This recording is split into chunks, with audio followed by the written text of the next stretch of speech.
Seulement en France, une femme noire pourrait penser qu'elle vaut 700 millions d'euros. Le rire de Léo Fournier fusa à travers la pièce, tranchant l'air feutré de la salle de conférence. La traduction, bien que superflue pour lui, fut assez fluide pour que les investisseurs étrangers présents esquissent un ricanement complice. Il se renversa dans son fauteuil en cuir fin, un sourire en coin arrogant étirant ses lèvres, fixant Manon Leroy comme si elle n'était qu'un élément décoratif, un accessoire exotique, et non l'architecte de l'empire avec lequel il la suppliait de fusionner. Notre servante a l'air tendue, ajouta-t-il en français, sa langue maternelle, certain qu'elle ne comprendrait pas. La phrase, et, la petite servante noire, roula sur sa langue avec une cruauté indolente, une désinvolture méprisante. Ce qu'il ignorait, c'est que Manon comprenait chaque syllabe. Son expression, un masque de sérénité professionnelle, ne scia pas. Il pensait se moquer d'une femme impuissante, une simple pièce sur leur échiquier. Mais aucun d'entre eux ne réalisait qu'elle était à quelques secondes de mettre fin à un accord de 700 millions d'euros qui les ensevelirait tous. Le jet privé filait à travers une mer de nuages cotonneux tandis que le docteur Manon Leroy étudiait les documents de la fusion pour la 100e fois. Ses lunettes de lecture perchées sur son nez, elle tournait les pages, chacune représentant un fragment de l'accord colossal avec Dubois SA. Les lumières chaudes de la cabine se reflétaient sur la table en bois poli, soulignant son tailleur pantalon bleu marine impeccablement pressé et le léger froncement de ses sourcils. Docteur Leroy, appela Camille Martin depuis le siège en face. Vous êtes plongé dans ces papiers depuis 6 heures. Peut-être est-il temps de faire une pause. Manon leva les yeux, son regard sombre et perçant malgré la fatigue du vol. Vous savez ce que ma mère disait toujours à propos des pauses, Camille ? Elle aligna les papiers avec une précision habituée. Les prédateurs chassent au moment où vous clignez des yeux. Camille hocha la tête, une lueur de compréhension dans le regard. À 28 ans, elle en avait déjà assez vu du monde des affaires français pour connaître la vérité de ces mots. Votre mère semble être une femme très sage. Faire le ménage dans les maisons des autres lui a plus appris sur le pouvoir que n'importe quel programme de HEC Paris ne pourrait le faire. Les doigts de Manon caressèrent le bord du contrat. Elle a vu comment les puissants agissent quand ils pensent que personne ne les regarde. L'avion entama sa descente vers l'aéroport Paris-Charles de Gaulle. À travers le hublot, la ville tentaculaire émergea des nuages, un labyrinthe de gratte-ciel modernes et de traditions anciennes. Manon glissa les documents dans sa mallette en cuir, chaque mouvement délibéré et contrôlé. Leur héritier nous attendra à l'arrivée, dit Camille, consultant sa tablette. Léo Fournier. Diplômé de HEC Paris, il a pris la direction de leur division internationale il y a 3 ans. Et qu'est-ce qui ne figure pas dans la biographie officielle ? Demanda Manon, bien qu'elle connût déjà la réponse. 3 plaintes pour harcèlement étouffées par les avocats de papa, 2 ex-femmes qui ont signé des accords de non-divulgation, et une réputation pour. Camille s'interrompit, choisissant ses mots avec soin. Point des vues traditionnelles sur le leadership. La lèvre de Manon s'incurva légèrement. Traditionnel. C'est une façon polie de dire qu'il ne pense pas que les femmes devraient diriger des entreprises. Surtout pas les femmes noires. L'avion se posa en douceur, roulant vers un terminal privé où un petit comité d'accueil attendait sur le tarmac.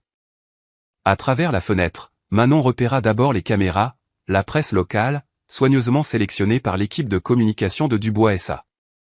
Puis elle le vit. Léo Fournier, au premier plan, dans un costume qui coûtait probablement plus cher que la voiture de la plupart des gens. Masque de circonstance, murmura Manon en se levant. Elle vérifia son reflet dans un miroir de poche, s'assurant que chaque cheveu était en place, son maquillage impeccable. Dans ce monde, la perfection n'était pas de la vanité. C'était une armure. La porte de la cabine s'ouvrit, et l'air automnal de Paris s'engouffra à l'intérieur. Manon descendit les escaliers avec une grâce étudiée, Camille 2 pas derrière elle. Les obturateurs des appareils photo crépitèrent, enregistrant chaque instant de l'arrivée de la PDG française. Léo s'avança, son sourire trop large, trop travaillé. Il était beau, de cette manière lisse des hommes nés dans la richesse. Chaque trait arrangé pour projeter une autorité qu'il n'avait jamais eu à mériter. Il tendit la main et Manon la prit. Sa poignée s'attarda trop longtemps, ses doigts pressant sa peau avec une dominance subtile.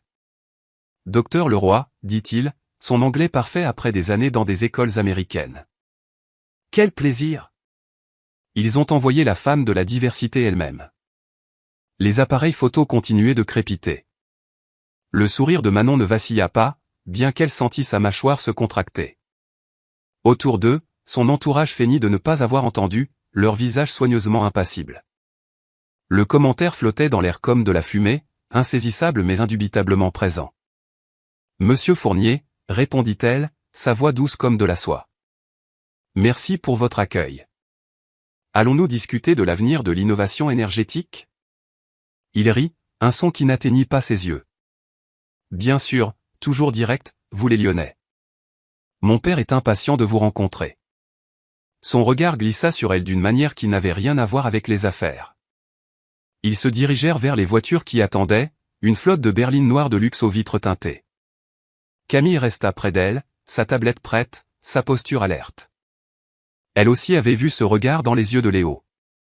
À l'arrière de la voiture de tête, une Peugeot 508, Manon s'autorisa enfin à bouger la main, l'essuyant discrètement avec un mouchoir. L'odeur de son eau de Cologne, trop forte, trop affirmée, s'accrochait à sa peau comme un avertissement. « Tu as enregistré ça ?»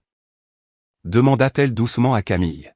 « Audio et vidéo », confirma Camille, sa voix à peine un murmure. « Mais ils diront probablement que c'était une erreur de traduction. C'est toujours ce qu'ils font. » Manon regarda les rues de Paris défiler. Des bâtiments modernes s'élançaient vers le ciel, leur surface de verre reflétant une ville courant vers l'avenir. Mais certaines choses restaient obstinément dans le passé. Un seul mot de travers de sa part, murmura-t-elle, plus pour elle-même que pour Camille, et cet accord est mort. Le mouchoir dans sa main se froissa légèrement, seul signe extérieur de l'acier sous son extérieur composé. Elle avait déjà affronté des hommes comme Léo Fournier, des hommes qui voyaient sa position comme un affront à l'ordre naturel, qui pensaient que son succès devait être un cadeau plutôt qu'un mérite. Des hommes qui croyaient que le pouvoir était leur droit de naissance. Mais ils ne semblaient jamais apprendre. Le pouvoir ne s'héritait pas. Il se construisait, décision après décision, sacrifice après sacrifice. Et Manon Leroy s'était construite en quelqu'un qui pouvait ébranler les fondations d'empire d'un seul mot. La voiture s'arrêta en douceur devant le siège social de Dubois SA, un témoignage imposant de richesse et d'influence. Alors que Manon rassemblait sa mallette, elle aperçut son reflet dans la vitre teintée. La voix de sa mère résonna dans son esprit. « Ma chérie, parfois la meilleure vengeance est de les laisser croire qu'ils ont gagné, jusqu'au moment précis où ils perdent tout. » Les sols en marbre du siège de Dubois SA résonnaient à chaque pas tandis que Manon suivait Léo à travers des couloirs qui criaient la vieille fortune. Tout brillait, les murs, les sols, même les visages anxieux des assistants qui s'inclinaient à leur passage. Leurs pas créaient un rythme régulier contre la pierre, comme un compte à rebours vers quelque chose d'inévitable. « Notre histoire s'étend sur 3 générations », annonça Léo, désignant un mur orné de portraits. Chaque cadre contenait la même image de base, des hommes au visage sévère en costume sombre, leurs expressions taillées dans la même pierre que le bâtiment lui-même. Mon grand-père a commencé avec une seule mine de charbon. Maintenant, nous alimentons la moitié de l'Europe. Manon étudia chaque portrait, notant la progression de la richesse dans leurs costumes, la confiance croissante dans leur pose. Un héritage impressionnant, dit-elle, sa voix neutre. Très impressionnant, acquiesça Léo, son sourire acéré. Nous croyons aux valeurs traditionnelles ici. Un leadership fort, une hiérarchie claire. Il s'arrêta devant un portrait particulièrement grand. Mon père, Pierre Dubois, il m'a appris que le succès vient de l'ordre, du fait de connaître sa place. L'accent mis sur le mot « place » n'était pas subtil. Pas plus que la façon dont ses yeux se posèrent sur elle, mesurant sa réaction. En Amérique, continua-t-il, passant aux Français, ils pensent que n'importe qui peut diriger, même s'il leur manque le bon bagage. Il sourit plus largement, certain qu'elle ne pouvait pas comprendre. C'est comme mettre un singe dans des robes de soie. Le visage de Manon resta parfaitement composé, bien que ses doigts se resserrassent légèrement sur sa mallette. L'insulte flottait dans l'air, enveloppée dans la fausse sécurité d'une langue étrangère. Ils atteignirent un ensemble de portes ornées où Pierre Dubois attendait avec un entourage de cadres. Le patriarche était tout ce que son portrait suggérait, élégant, réservé, dégageant une autorité tranquille. Il s'inclina légèrement, parfaitement poli, mais ses yeux ne rencontrèrent jamais vraiment ceux de Manon. « Docteur Leroy, dit-il, son anglais soigné et précis. Bienvenue dans notre humble demeure. La salle de conférence ne pouvait en aucun cas être qualifiée d'humble. Une immense table en palissandre poli dominait l'espace, entourée de fauteuils en cuir qui coûtaient probablement plus cher que la plupart des voitures. Des baies vitrées offraient une vue imprenable sur l'horizon parisien, la ville s'étalant sous eux comme un royaume. Le déjeuner fut servi pendant qu'ils discutaient des termes préliminaires, des canapés gourmands délicats, des grands crus, chaque détail orchestré pour afficher la richesse et le contrôle. Manon remarqua comment le personnel de service gardait les yeux baissés, comment il semblait se fondre dans les murs entre les plats. Le marché américain est difficile, remarqua l'un des cadres supérieurs, se servant plus de vin. Tant de réglementation, tant d'exigences de représentation. Il gloussa, un son comme de la glace qui se fissure. Et les femmes là-bas, de si fortes opinions, de si haute voix. D'autres cadres se joignirent à son rire. Un chœur d'amusement artificiel. Le visage de Pierre Dubois resta neutre, mais quelque chose comme de l'approbation vacilla dans ses yeux. Léo n'essaya même pas de cacher son sourire narquois. Manon posa sa tasse de thé avec un contrôle précis. Le volume est rarement corrélé à l'impact, dit-elle, sa voix portant le poids de chaque diplôme qu'elle avait obtenu, de chaque barrière qu'elle avait brisée. Le vrai pouvoir parle de lui-même. Ses yeux rencontrèrent ceux des cadres et le rire mourut. Quelque chose dans son regard, la certitude tranquille, la dignité inébranlable, fit chuter la température de la pièce de plusieurs degrés.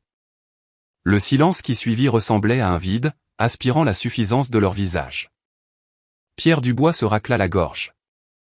Devrions-nous revoir le calendrier proposé? La réunion se poursuivit, mais l'atmosphère avait changé. Manon remarqua comment ils commencèrent à l'observer plus attentivement, comme des hommes qui réalisent soudain qu'ils marchent peut-être sur de la glace mince. Des heures plus tard, dans sa suite d'hôtel à Paris, Manon se tenait à la fenêtre, regardant les lumières de la ville s'animer. La ville semblait différente de cette hauteur, moins intimidante, plus vulnérable. Elle sortit son téléphone et composa le numéro de la chambre de Camille. « Tu as tout eu ?» demanda-t-elle quand Camille répondit. « Chaque mot », confirma Camille. Dans les deux langues, y compris le charmant commentaire de Léo sur le singe. Le reflet de Manon lui sourit depuis la fenêtre. Bien. Il pense que parler français les rend invisibles. C'est exactement ce dont nous avons besoin. Le père est plus prudent que son fils, observa Camille. Mais ce commentaire sur les femmes bruyantes montre exactement ce qu'il pense de nous. Manon toucha la vitre froide, son doigt traçant le contour du bâtiment de Dubois S.A. Au loin. Ils voient nos voix comme une menace parce qu'ils n'ont jamais eu à se battre pour être entendus. Alors, quelle est notre stratégie? Manon regarda un avion fendre le ciel nocturne, ses lumières stables et déterminées. Demain, ils verront à quel point le silence peut être assourdissant. La ville continuait de pulser en dessous. Des millions de vies s'entrecroisant d'innombrables façons. Mais ici, dans cette suite soigneusement aménagée, une femme se tenait parfaitement immobile, son silence plus dangereux que n'importe quel cri ne pourrait jamais l'être. Les lumières de Paris se reflétaient dans ses yeux, et dans leur lueur, elle ressemblait moins à une visiteuse qu'à une force de la nature. Patiente, inévitable, et impossible à arrêter une fois mise en mouvement. Le domaine familial Dubois s'étendait en Touraine comme un petit palais. Ses jardins parfaitement entretenus, ses murs assez hauts pour maintenir le monde réel à une distance confortable. À l'intérieur de la somptueuse salle à manger, des lustres en cristal projetaient une lumière prismatique sur des visages à la fois orientaux et occidentaux, tous portant des masques de civilité qui s'amincissaient à chaque plat. Manon était assise au centre de la longue table, sa robe émeraude un choix délibéré, un pouvoir sans provocation. La soie captait la lumière alors qu'elle attrapait son verre de vin, chaque mouvement mesuré et élégant. Elle avait appris il y a longtemps que dans des pièces comme celle-ci, même le fait de lever une fourchette pouvait être jugé. Léo tenait la cour en bout de table, son père étant notablement absent en raison d'affaires urgentes. Le jeune fournier avait desserré sa cravate après son troisième verre de vin, ses manières occidentales soigneusement cultivées commençant à glisser. « Dites-moi, docteur Leroy », lança-t-il à travers la table, interrompant sa conversation avec un investisseur britannique. « Où avez-vous étudié? Harvard? Yale? » Son ton suggérait que c'étaient les seules réponses acceptables. « MIT », répondit simplement Manon, observant sa réaction. « Les deux diplômes. » « Les deux ?» Les sourcils de Léo se haussèrent avec une surprise exagérée. « Quelle chance !» Il devait avoir d'excellents programmes de diversité. Plusieurs cadres occidentaux bougèrent mal à l'aise sur leurs chaises. Un serveur remplaça silencieusement les bols de soupe vides par le plat suivant. Une terrine de foie gras d'oie rare. Une démonstration de richesse qui se doublait d'une déclaration sur les préoccupations environnementales. Le programme d'ingénierie était assez compétitif, dit Manon, sa voix portant juste assez de chaleur pour que ses prochains mots tranchent plus profondément. Admission au mérite, en fait. Bien que j'imagine que ce concept puisse être étranger à certains. Quelques toux discrètes autour de la table. Le sourire de Léo se crispa. Bien sûr, dit-il, passant à ce qu'il imaginait être un accent africain, épais et caricatural. Nous sommes tous très impressionnés par vos réalisations. En Amérique, tout le monde reçoit un trophée.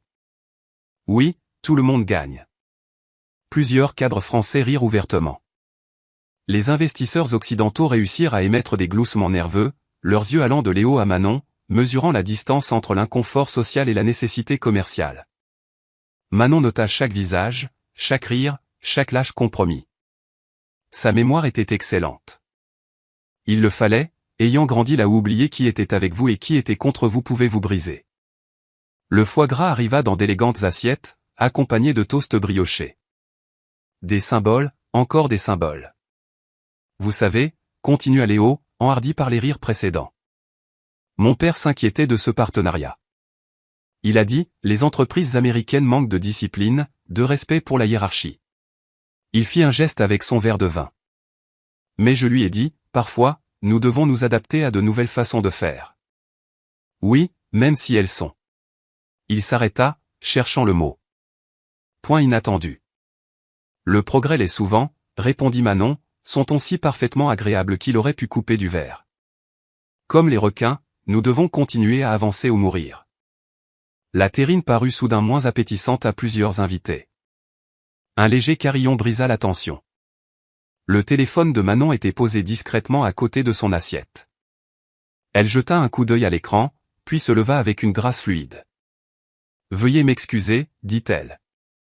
Je dois prendre cet appel. » Alors qu'elle se tournait pour partir, Léo se pencha vers ses plus proches compagnons, passant au français avec la confiance désinvolte de quelqu'un certain de ne pas être compris. « Et, la petite servante noire, dit-il, l'insulte roulant sur sa langue. » Des rires fusèrent autour de la table, commençant par les cadres français et se propageant avec incertitude à certains des invités occidentaux. Le genre de rire qui vient du désir d'appartenir, de la peur d'être exclu du cercle intime du pouvoir. Le pas de Manon faiblit un seul instant. Dans cette pause, le temps sembla se cristalliser. Elle pouvait sentir son rythme cardiaque, régulier et fort. Chaque pulsation un rappel de chaque moment comme celui-ci, chaque sourire qu'elle avait maintenu en ravalant sa rage, chaque leçon que sa mère lui avait enseignée sur la dignité comme armure. La lumière du lustre attrapa ses boucles d'oreilles alors qu'elle reprenait sa marche, chaque pas précis, sans hâte. Les rires la suivirent jusqu'à la porte, mais ils ne pouvaient pas l'atteindre. Elle avait appris il y a longtemps que le vrai pouvoir n'est pas dans la capacité de blesser les autres. Il est dans la capacité de s'éloigner, de rassembler leurs erreurs comme des munitions, en attendant le moment parfait pour leur montrer exactement qui ils avaient sous-estimé. La porte de la salle à manger se referma derrière elle avec un clic doux qui sembla d'une certaine manière plus fort que tous les rires combinés. Dans le couloir, entouré d'artefacts anciens d'une valeur de plusieurs millions, Manon se tenait parfaitement immobile. Elle ne serra pas les poings ni ne laissa son visage montrer autre chose qu'une parfaite sérénité. Au lieu de cela, elle prit une profonde inspiration, puis une autre, chacune alimentant le feu de la détermination qu'il avait porté d'une petite maison de campagne en Provence à ce moment précis. Le téléphone dans sa main n'avait pas réellement sonné. C'était un outil, comme tout le reste, la robe, le sourire, même cette retraite stratégique. Chaque pièce soigneusement choisie, chaque moment chorégraphié vers une fin qu'il ne pouvait pas encore voir. Derrière ces portes, ils riaient encore, toujours certains de leur supériorité, croyant encore que le pouvoir se mesurait en cruauté et en richesse. Ils ne pouvaient pas entendre son silence, ne pouvaient pas le reconnaître pour ce qu'il était, non pas de la soumission, mais le calme avant la tempête. Ils apprendraient, comme tant d'autres avant eux, que sous-estimer Manon le roi était comme confondre un lion endormi avec un chat de gouttière, une erreur que l'on ne fait qu'une seule fois. Manon lissa sa robe, vérifia son reflet dans un miroir doré, et poussa les lourdes portes en bois de la salle à manger. Les rires qui l'avaient suivi s'éteignirent en plein vol. Elle regagna son siège avec une grâce mesurée, chaque œil dans la pièce suivant son mouvement. Léo portait toujours son sourire satisfait, bien qu'il vacillât légèrement lorsqu'elle croisa directement son regard. La terrine de foie gras avait refroidi, des motifs cristallins se formant sur sa surface comme de la glace sur un étang. Mes plus sincères excuses pour l'interruption, dit Manon en français parfait, sa prononciation nette et claire. Je voulais vous remercier convenablement pour cet excellent repas. Le silence qui suivit fut absolu. Le visage de Léo se vida de sa couleur si rapidement qu'il sembla vieillir de plusieurs années en quelques secondes. Autour de la table, les expressions passèrent de la confusion à l'horreur naissante alors qu'ils réalisaient l'ampleur de leur erreur. Un verre de vin se renversa, étalant du rouge sur le lin blanc comme du sang. Docteur Leroy. Balbutia Léo en anglais. Je ne savais pas. Clairement, continua Manon en français, sa voix portant jusqu'au moindre recoin de la pièce. Bien que je sois curieuse, cela aurait-il changé quelque chose? Savoir que je comprenais vous aurait-il empêché de montrer exactement qui vous êtes? Elle se leva lentement, posant sa serviette à côté de son assiette avec un soin délibéré. J'ai passé 2 ans au programme de 3e cycle de HEC Paris. Mon professeur de français disait que j'avais un don pour les tons subtils. Son sourire était tranchant comme une lame de rasoir. Pour saisir les nuances que d'autres pourraient manquer. Les cadres occidentaux s'agitaient sur leurs chaises, sentant la tension de la pièce même sans comprendre les mots.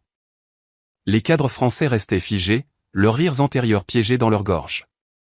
En tant que PDG d'Ellison Global Renewable, elle passa à l'anglais, s'assurant que tout le monde comprendrait ce qui allait suivre. Je mets fin par la présente à toutes les négociations de fusion avec Dubois SA. Avec effet immédiat. Elle fit une pause, laissant les mots s'imprégner. Une servante ne signe pas de partenariat d'1 milliard de dollars. Elle y met fin. Des chaises raclèrent les sols en marbre alors que les gens se levaient, paniqués. Léo bondit sur ses pieds, son visage maintenant rouge d'une colère désespérée. Vous ne pouvez pas faire ça. Les contrats ne sont pas signés. Manon le coupa. Et ils le resteront. Elle se tourna pour s'adresser à la salle. Je suggère à tout le monde de vérifier leur téléphone. Mon équipe publie un communiqué de presse en ce moment même, ainsi que des enregistrements des divertissements de ce soir. Un chœur de carillons de notifications remplit l'air comme sur un signal. Les téléphones sortirent des poches et des sacs à main. Le son de multiples inspirations brusques suivit. Vous nous avez enregistrés? La voix de Léo se cassa. C'est illégal. En France? Oui, admit Manon. Mais dans les réunions d'affaires internationales, la politique de mon entreprise est de conserver des enregistrements complets pour la transparence. C'est clairement indiqué dans nos accords préliminaires. Ce que vous n'avez manifestement pas pris la peine de lire attentivement. Une autre erreur. Elle commença à marcher vers la porte, ses talons claquant sur le marbre dans le silence stupéfait. Oh, et Monsieur Fournier. Elle se retourna. La prochaine fois que vous voudrez insulter quelqu'un, vous feriez peut-être mieux de vérifier ses références d'abord. Le MIT a un excellent programme international. La pièce éclata en chaos derrière elle. Des voix s'élevèrent en plusieurs langues, français, anglais, allemand, toutes avec la même note de panique. 700 millions d'euros s'évaporaient comme la rosée du matin, et avec eux, d'innombrables carrières et réputations. Dans le grand hall, Camille attendait avec le manteau de Manon, les yeux de son assistante brillant d'une excitation à peine contenue, son téléphone bourdonnant déjà continuellement dans sa main. La voiture est prête, dit Camille en tenant le manteau ouvert. Et le communiqué de presse a été mis en ligne il y a 2 minutes. C'est déjà en tendance. Elles sortirent dans la nuit fraîche de Touraine, laissant les sons du désordre derrière elles. Les pierres et les arbres soigneusement agencés du jardin semblaient s'incliner dans la brise du soir, comme pour saluer leur passage. La porte de la limousine se referma avec un bruit sourd, les isolant dans un silence climatisé. Le téléphone de Camille continuait de vibrer, les titres défilant sur son écran plus vite qu'elle ne pouvait les lire. Ellison Global annule une fusion majeure en France. Choc au dîner de Dubois SA. L'accord s'effondre. Dernière minute, des remarques racistes torpillent un accord énergétique de 700 millions d'euros. À travers les vitres teintées, les lumières du domaine Dubois rapetissaient, ces terres parfaitement entretenues s'estompant dans l'obscurité. Manon le regarda disparaître, son visage illuminé par les lampadaires qui défilaient. Chaque éclair révélait la même expression composée qu'elle avait portée toute la soirée. Les réseaux sociaux explosent, rapporta Camille en faisant défiler ses flux. L'enregistrement est partout. CNN demande un commentaire. Bloomberg aussi.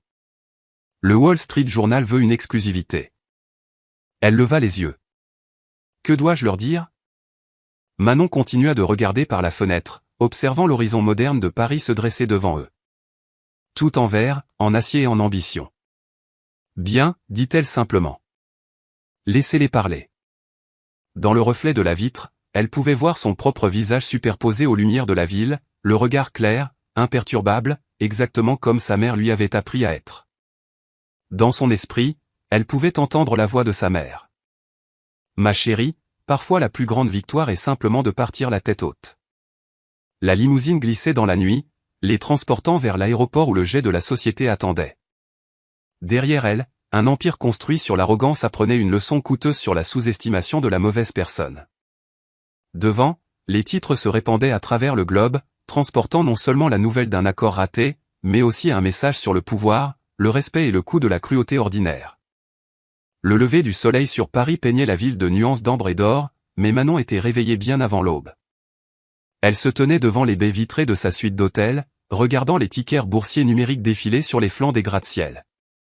L'action d'Ellison Global clignotait en rouge vif, en baisse de 12% et continuant de chuter. En bas, une nuée de journalistes s'agglutinait autour de l'entrée principale de l'hôtel comme des abeilles anxieuses. Des gardes de sécurité formaient une barrière humaine, tenant la presse à distance. Les flashs des appareils photo ponctuaient la lumière du matin, même depuis le 30e étage. Ils disent que c'est le plus grand effondrement d'accord de l'histoire de l'énergie propre, dit Camille depuis sa position à la table à manger, entourée de tablettes et d'ordinateurs portables. Elle n'avait pas dormi non plus. Son blazer habituellement impeccable était légèrement froissé, des tasses de café éparpillées autour de son poste de travail. Les réseaux sociaux français sont partagés entre l'indignation et, bien, plus d'indignation. Mais les médias occidentaux parlent d'un moment décisif pour la responsabilité des entreprises. Le téléphone de Manon vibra de nouveau. Le 20e appel de Stéphane Garnier depuis 1 heure. Elle les avait tous ignorés, mais cette fois, elle décrocha. L'appel vidéo se connecta, révélant le visage de son directeur financier, rouge d'une fureur à peine contenue. « As-tu la moindre idée de ce que tu as fait ?»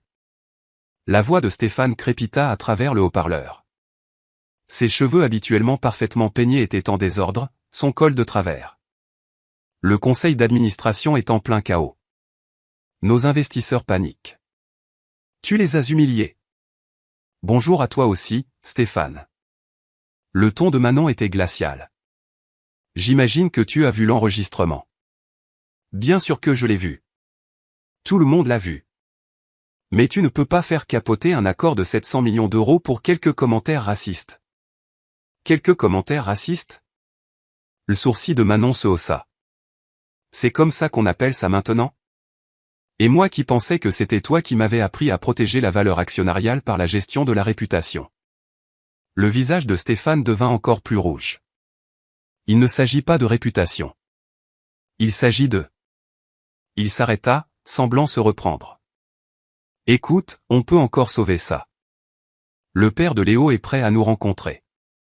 On peut renégocier. Un timing intéressant pour cette suggestion, coupa Manon. En parlant de négociation, pourrais-tu expliquer pourquoi de nouvelles clauses de transfert de brevets sont apparues dans le contrat du jour au lendemain? Celles qui n'étaient pas dans la version que j'ai examinée pendant le vol? Stéphane cligna rapidement des yeux, sa main se levant pour ajuster sa cravate. Il doit y avoir une erreur. Peut-être une erreur de traduction. Point dans un contrat rédigé par notre propre équipe juridique? La voix de Manon était dangereusement douce. Essaie encore, Stéphane. Je devrais vérifier avec le service juridique, mais Manon, s'il te plaît, concentre-toi sur la situation dans son ensemble. La réunion du conseil d'administration est dans 4 heures, et ils vont vouloir des réponses. Oh, ils auront des réponses. Manon mit fin à l'appel en pleine phrase, se tournant vers Camille. Que as-tu trouvé? Les doigts de Camille volèrent sur son clavier, affichant un réseau complexe de diagrammes financiers. Ça a pris toute la nuit, mais je l'ai trouvé. Les nouvelles clauses de brevet. Elles sont liées à une série de sociétés écrans enregistrées au Luxembourg. Elle mit en évidence un nœud particulier dans le réseau. Celle-ci a été créée il y a 3 semaines, juste après notre première rencontre avec Dubois SA. Et devine qui est répertorié comme le bénéficiaire effectif? Léo, dit Manon, ce n'était pas une question. À travers 6 couches de voile corporatif, mais oui. Camille afficha un autre document. Les clauses leur auraient donné un accès dérobé à notre technologie de base de panneaux solaires. Ils auraient pu répliquer toute notre ligne de production en 6 mois. Manon se plaça derrière Camille, étudiant les diagrammes. Des années d'expérience dans la lecture des structures financières lui permirent de voir la tentative de vol cachée dans les documents à l'apparence légitime. C'était élégant dans sa complexité, elle devait l'admettre. Si elle n'avait pas surpris l'insulte de Léo, si elle n'avait pas annulé l'accord. Il n'essayait pas seulement de s'associer avec nous, dit-elle doucement. Il prévoyait de nous vider de notre substance. Prendre notre technologie, la répliquer à moindre coût, et nous évincer complètement du marché asiatique. Elle se redressa, lissant sa veste. Et quelqu'un de notre côté les a aidés à mettre ça en place. Stéphane, demanda Camille, bien que son ton suggéra qu'elle connaissait déjà la réponse. Le moment des changements de contrat, le calendrier de clôture précipité, la façon dont il pousse pour sauver l'accord, même après ce qui s'est passé. Manon secoua la tête.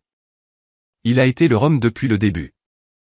Nous avons juste besoin de le prouver. On frappa à la porte, les faisant se retourner toutes les deux. Un membre du personnel de l'hôtel entra avec un plateau de petit déjeuner en argent, complet avec du café et des viennoiseries fraîches. Alors qu'elle le posait, Manon remarqua que ses mains tremblaient légèrement. « Pardon, docteur Leroy, dit la jeune femme dans un anglais soigné, mais la sécurité m'a demandé de vous informer. Il y a maintenant plus de 50 journalistes dans le hall. Ils demandent des déclarations. » Merci, répondit Manon avec un sourire chaleureux. Et merci d'avoir apporté le petit déjeuner malgré la foule. Après le départ de l'employé, Camille se leva, étirant ses muscles raidis par des heures de travail sur ordinateur. Quelle est notre prochaine étape? Manon retourna à la fenêtre. Le soleil du matin s'était entièrement levé maintenant, scintillant sur les tours d'acier et de verre du quartier financier de Paris.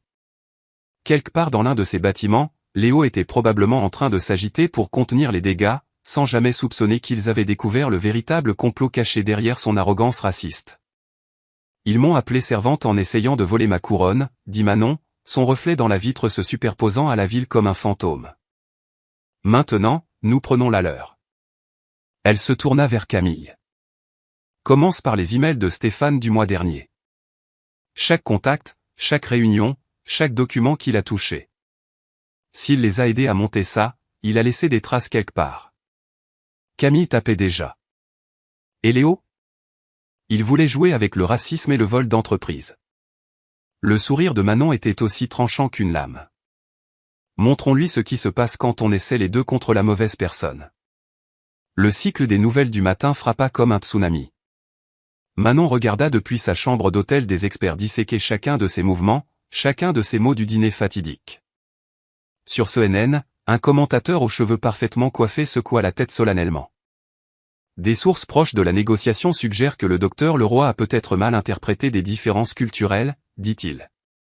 Cette réponse émotionnelle pourrait coûter des milliards aux actionnaires.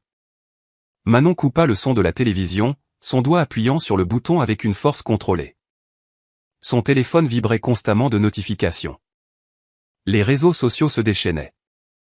Les messages allaient de l'inquiétude à la cruauté, avec un vilain courant sous-jacent de racisme dans beaucoup d'entre eux. Il te traite d'instable sur WhatsApp, rapporta Camille, faisant défiler sa tablette. Et sur Twitter? Eh bien, tu ne veux pas savoir ce qui est en tendance. Laisse-moi deviner. Femme noire et en colère. La voix de Manon était sèche comme de la poussière. Entre autres. Le visage de Camille s'assombrit. Les trolls sont de sortie. J'ai dû fermer les commentaires sur tous nos réseaux sociaux d'entreprise. Manon se leva, se dirigeant vers son placard. Elle sortit un simple pull noir et un jean, des vêtements qui l'aideraient à se fondre dans la masse plutôt qu'à se démarquer.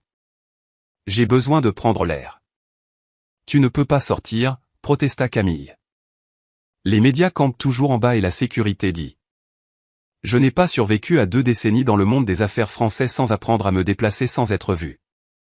Manon attacha ses cheveux en un chignon serré.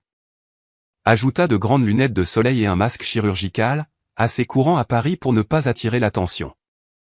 Continue de surveiller la situation. Je serai de retour dans 2 heures. L'ascenseur de service la déposa dans la zone des cuisines de l'hôtel.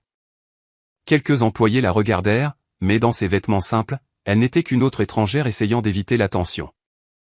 Elle se glissa dehors par le quai de chargement et dans les rues animées du quartier des affaires de Paris. Tout autour d'elle, la vie continuait normalement. Des vendeurs de rue vantaient leurs marchandises. Des employés de bureau se dépêchaient entre les gratte-ciel. Des touristes prenaient des photos de l'architecture moderne. Mais dans les cafés et au coin des rues, elle captait des fragments de conversation. Son français lui permit de surprendre des chuchotements qui lui firent serrer la mâchoire. Cette Française a perdu la face pour rien. Ces Américains, si sensibles.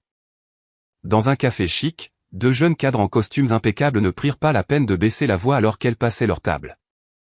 Pour qui se prend elle? Dit l'un en français. Ces Américains, surtout les Noirs, ils ne comprennent pas comment faire des affaires ici. Son compagnon rit. Léo Fournier avait raison. Trop émotive, aucun contrôle.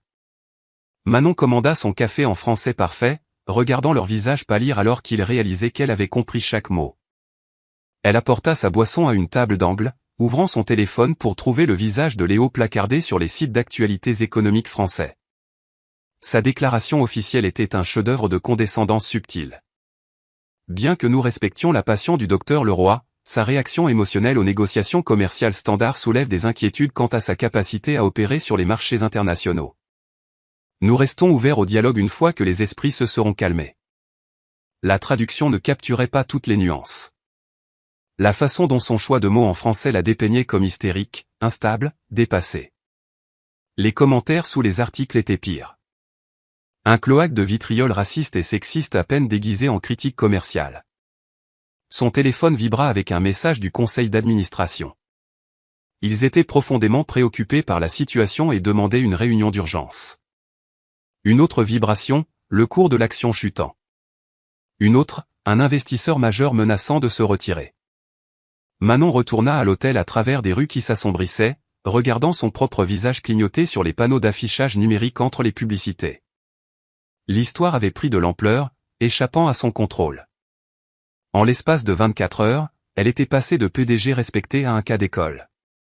Le hall de l'hôtel était heureusement débarrassé des journalistes à son retour, bien qu'elle pût les voir encore camper devant l'entrée principale. Elle prit de nouveau l'ascenseur de service, son esprit élaborant déjà des stratégies pour la réunion du conseil. Le couloir menant à sa suite était vide et silencieux, trop silencieux. Sa formation en sécurité s'activa avant que son esprit conscient n'enregistre ce qui n'allait pas. Elle ralentit ses pas, cherchant tout signe de perturbation. Là, une ombre sous sa porte qui ne devrait pas y être. Un morceau de papier glissé pendant son absence. Manon s'approcha prudemment, sa main glissant dans son sac à main, où un pistolet paralysant petit mais puissant était caché. La note était imprimée sur du papier cher, du genre utilisé pour les cartes de visite. Le message était en anglais, chaque mot soigneusement choisi. Vous vous déshonorez en restant. Quittez la France d'ici demain soir ou saignez ici. Certaines leçons doivent être enseignées durement. Manon ramassa la note avec un mouchoir, préservant d'éventuelles empreintes digitales. Dans sa suite, elle vérifia chaque pièce, chaque placard, chaque cachette possible. Rien n'était dérangé, mais le message était clair. Il pouvait l'atteindre quand il le voulait.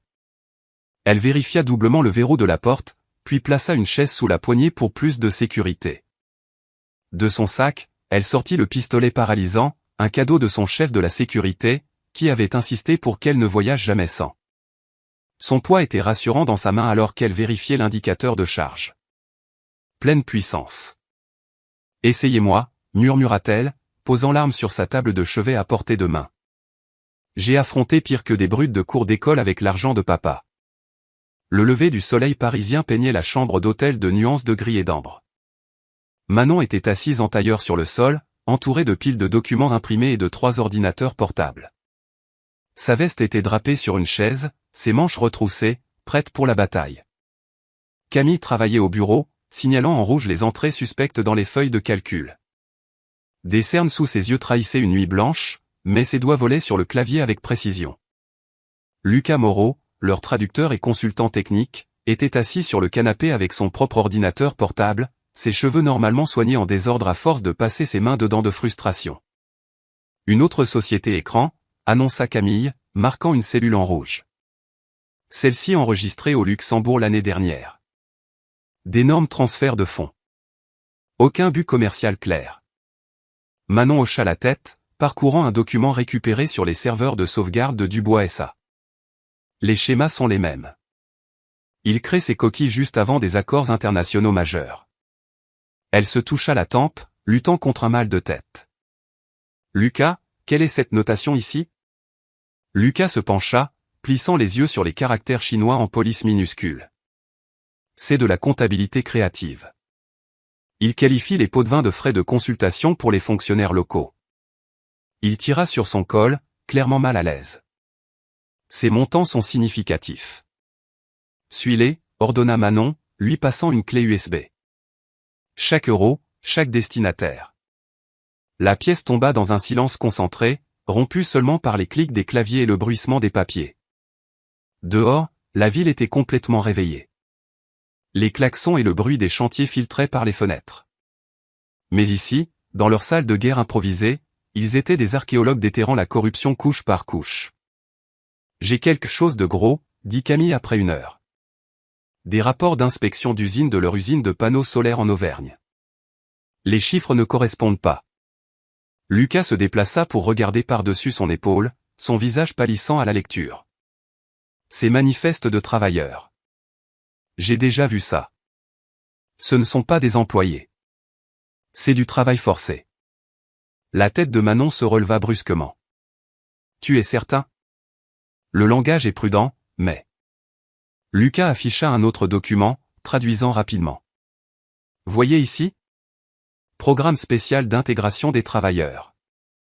Et ses coûts de logement bien en dessous du marché.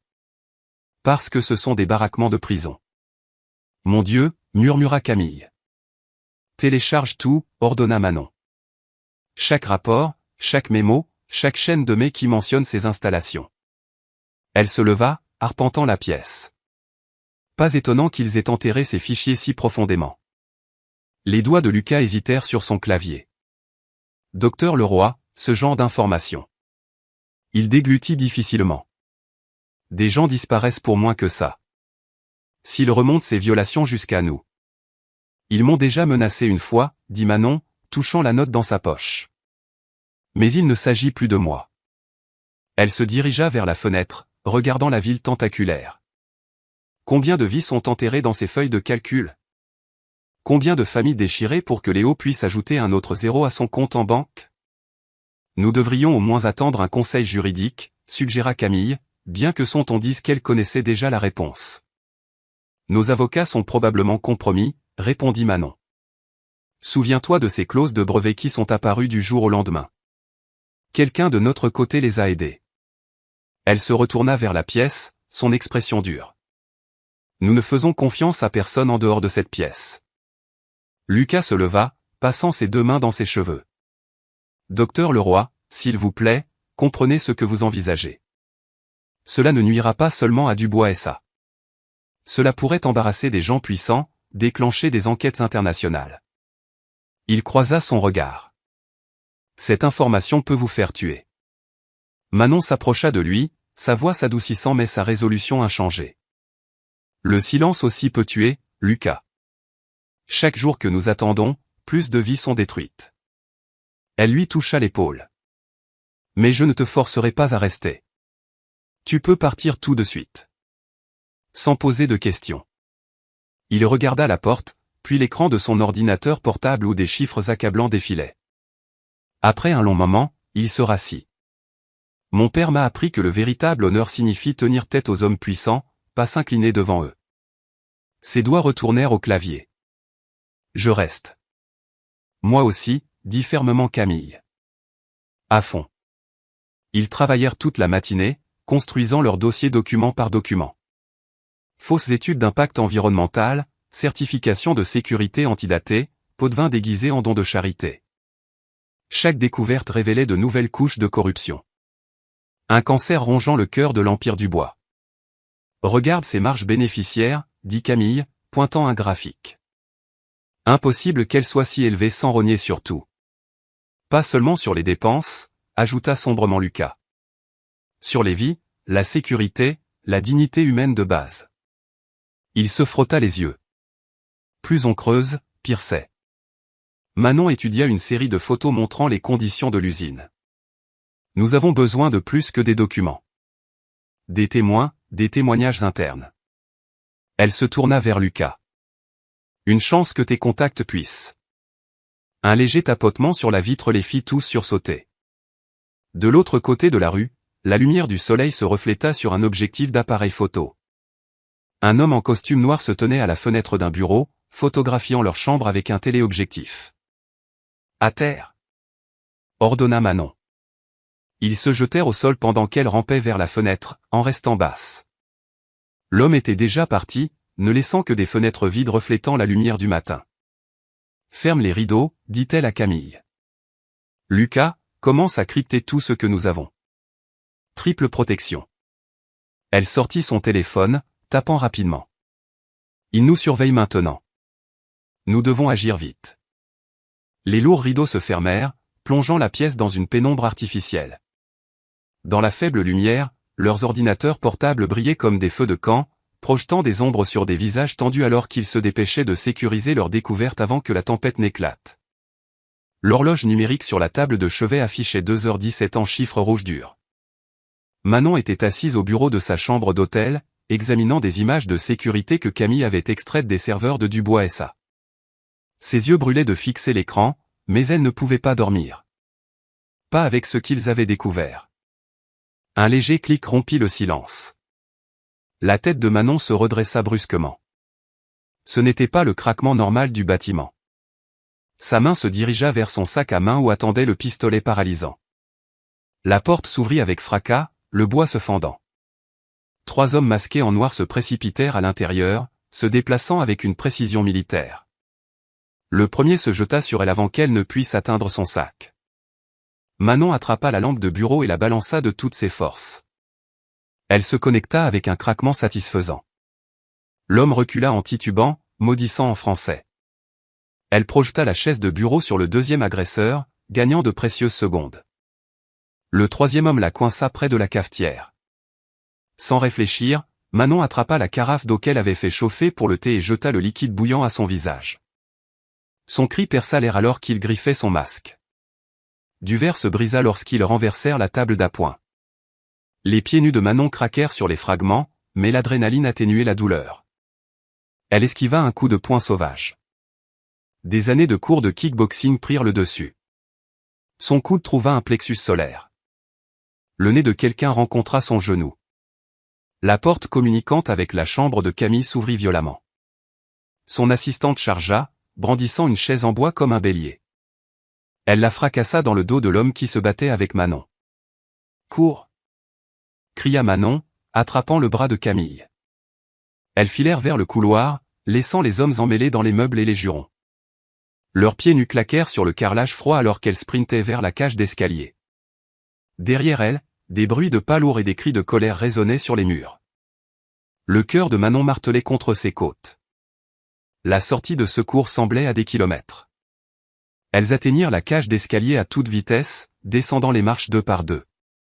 La porte en métal se referma derrière elle avec un bruit sourd juste au moment où l'alarme incendie se mit à hurler. Des lumières d'urgence rouges projetaient une lueur infernale sur tout. « Continue !» halta Manon alors que Camille trébuchait au 10e étage. Leurs poursuivants gagnaient du terrain. Elle pouvait les entendre au-dessus, leurs bottes tonnant sur les escaliers métalliques. Elles sortirent de la cage d'escalier au 4e étage, courant dans un couloir de service. Un chariot de nettoyage leur offrit un abri pendant qu'elles reprenaient leur souffle. Sortie arrière, halta Camille en montrant du doigt. Par la cuisine. Manon hocha la tête, ses poumons en feu. Elles se déplacèrent aussi silencieusement que possible, leurs pieds nus silencieux sur la moquette industrielle. Derrière elles, l'alarme incendie continuait son vacarme assourdissant. Elles atteignirent la cuisine juste au moment où des voix criaient en français depuis la cage d'escalier. Le carrelage froid sous leurs pieds était presque bienvenu après que la moquette rugueuse eût écorché la plante de leurs pieds. Là, un des hommes les aperçut par la fenêtre de la cuisine. Manon attrapa une casserole sur l'égouttoir et la lança contre la fenêtre. Le fracas leur acheta de précieuses secondes alors qu'elles se faufilaient entre les comptoirs en acier et les ustensiles suspendus.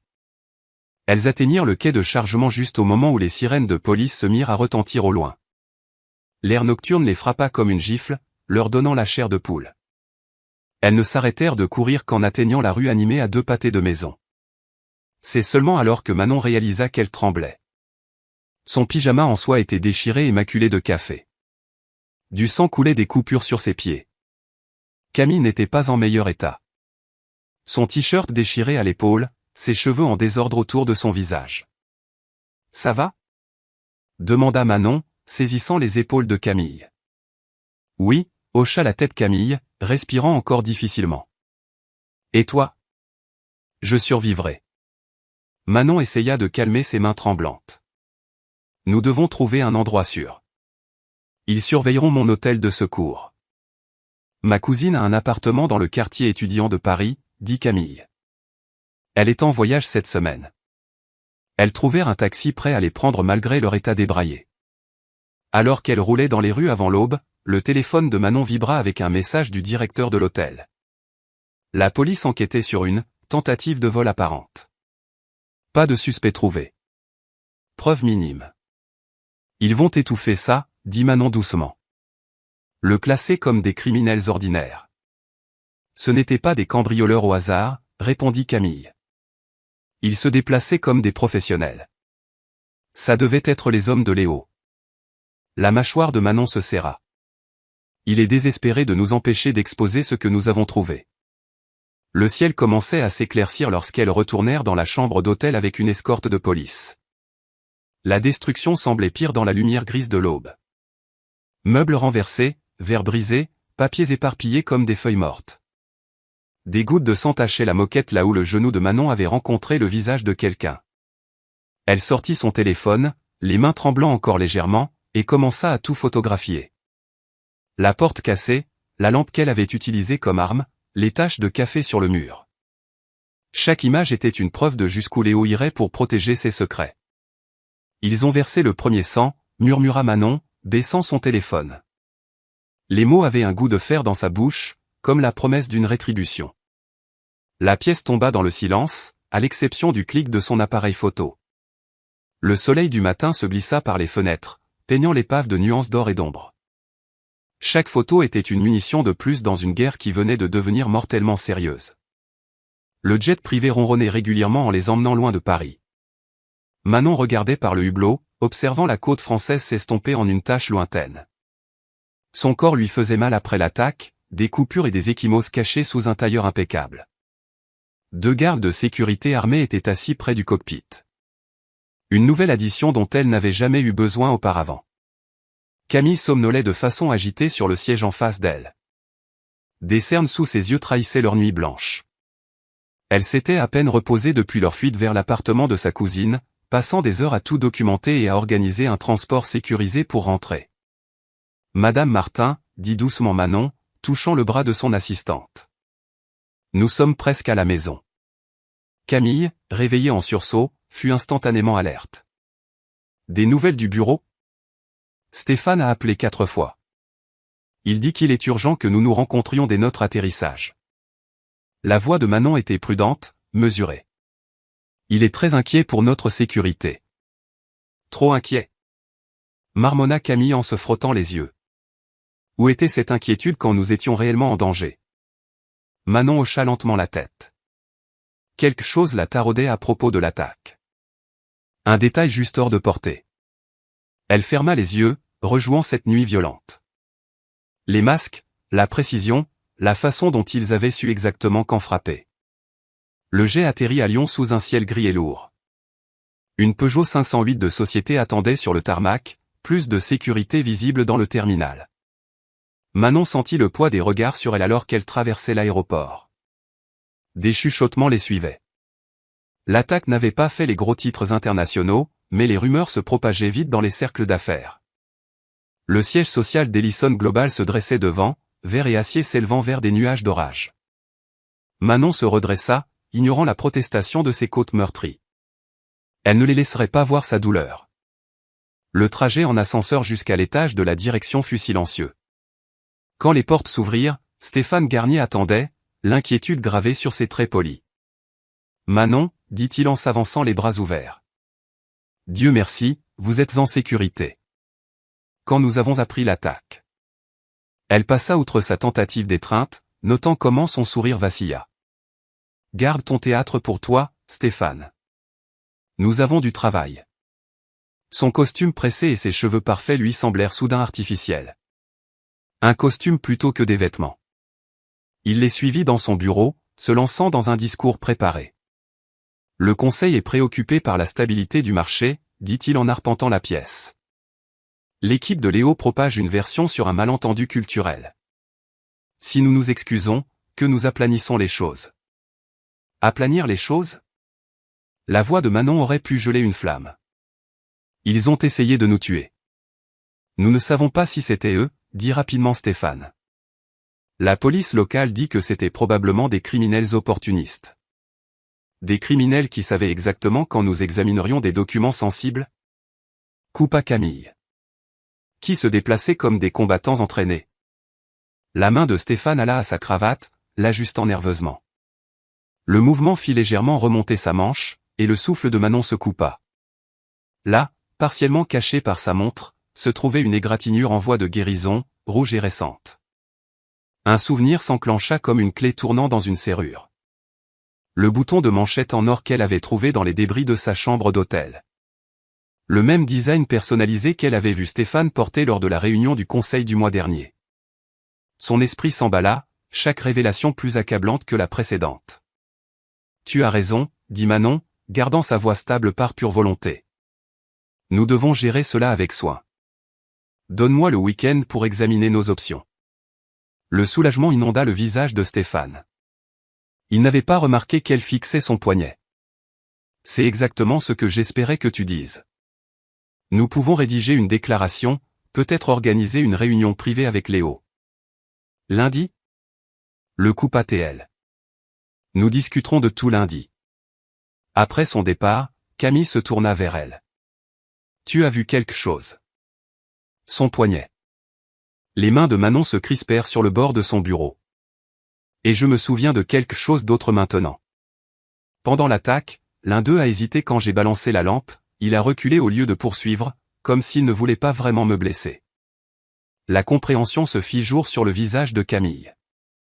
Tu penses que Stéphane était là, à Paris? Je pense que Stéphane joue sur les deux tableaux depuis un moment. Manon ouvrit son ordinateur portable, ses doigts volant sur les touches. Ces changements de brevet ne sont pas arrivés par accident. L'attaque ne visait pas seulement à nous empêcher d'exposer la corruption de Dubois. Il s'agissait de détruire les preuves de l'implication de Stéphane. Elles travaillèrent toute la soirée, renvoyant l'équipe de sécurité chez elle pour éviter les soupçons.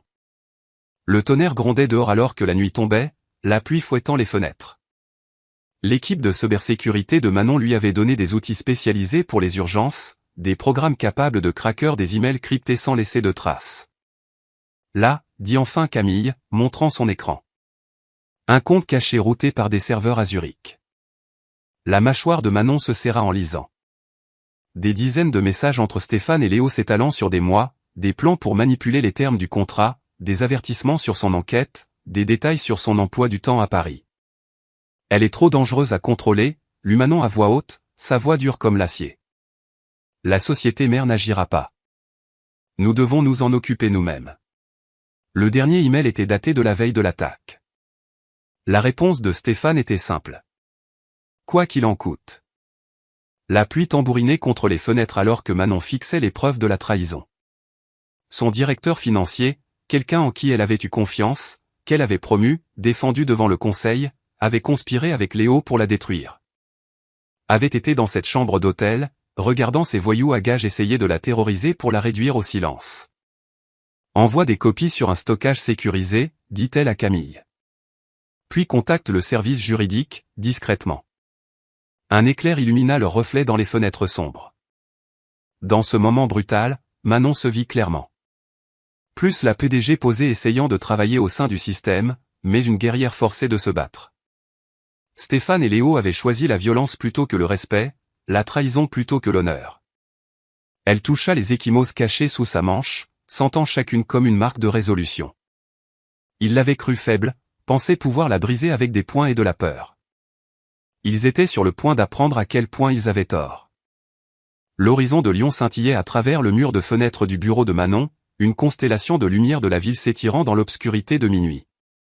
Elle se tenait devant la vitre, les mains jointes derrière le dos, observant son reflet se superposer au paysage urbain en contrebas. Les ecchymoses de Paris avaient commencé à s'estomper, mais le souvenir de cette violence restait aussi vif que du verre brisé.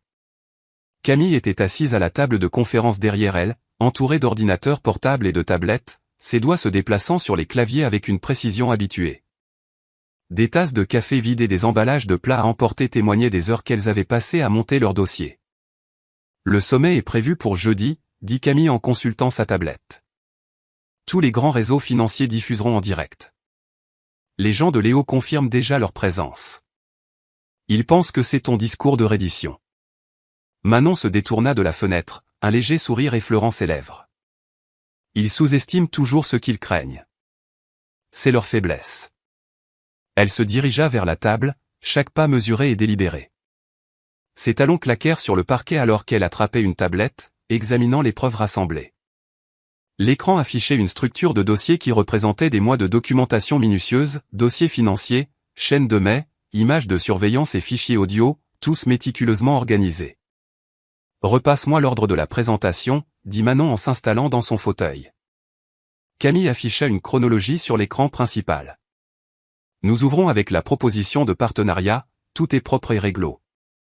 Ensuite, nous montrons les termes du contrat modifié que Stéphane a secrètement inséré. Elle passa à la diapositive suivante. Cela nous mène à la piste de l'argent, sociétés écrans, comptes cachés, tout le tout-team. Et les violations du droit du travail, documentées avec des photos, des témoignages et des images satellites. La voix de Camille se durcit. Ils ne peuvent pas nier ce que nous avons capté depuis l'espace. Manon hocha la tête, faisant défiler des dossiers sécurisés sur son ordinateur portable. Elle avait créé des sauvegardes redondantes de tout, stockées dans différents endroits du monde.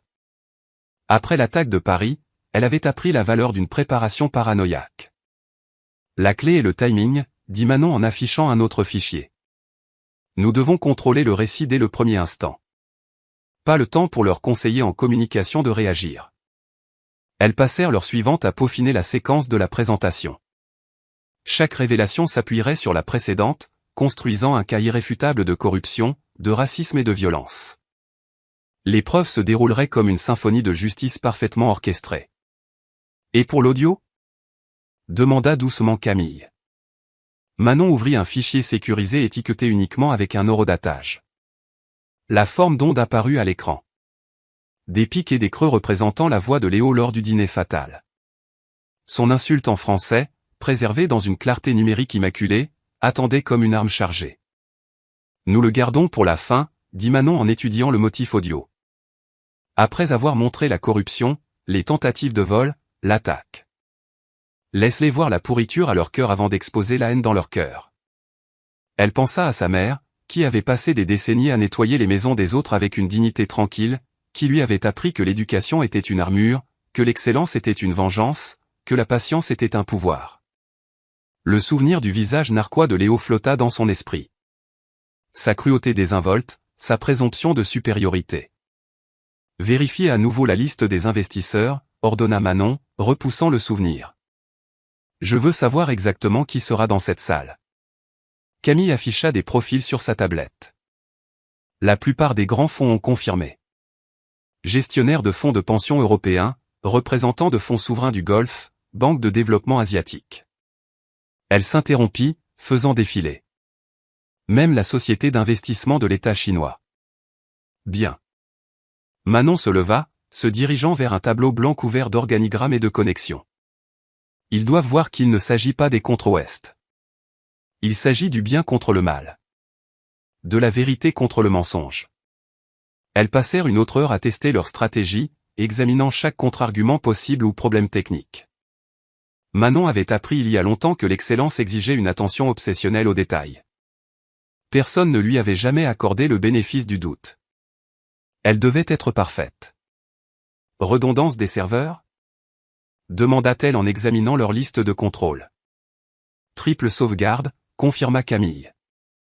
S'ils essaient de couper le flux, nous avons des basculements instantanés prêts. Et des copies papier de tout seront sous chaque siège dans des enveloppes scellées. Manon s'autorisa un petit sourire. Il l'avait cru faible, pensait pouvoir l'intimider pour la faire taire. Au lieu de cela, il lui avait appris à être à l'épreuve des balles. Les lumières de la ville continuaient leur danse silencieuse au-delà des fenêtres. Alors que minuit s'approfondissait vers l'aube, Manon retourna à son ordinateur portable, ouvrant le fichier audio une dernière fois. Elle ajusta son casque, voulant être absolument certaine de la qualité. La voix de Léo emplit ses oreilles, les syllabes françaises précises et venimeuses. Et, la petite servante noire. Elle pouvait entendre le sourire narquois dans sa voix, la certitude absolue de sa supériorité. En arrière-plan, des rires nerveux fusaient de son public de sycophantes et de lâches. Le doigt de Manon plana sur le trackpad, son reflet dans l'écran stable et résolu.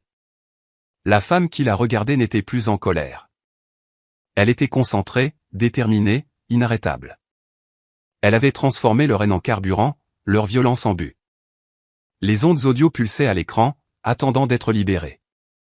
Un clic déclencherait une avalanche qui ensevelirait Léo, Stéphane et tout leur empire corrompu. Non pas avec fureur ou vengeance, mais avec la vérité et des preuves inébranlables. Elle appuya sur lecture une fois, écoutant à nouveau l'insulte. Puis elle ferma l'ordinateur portable d'un clic silencieux.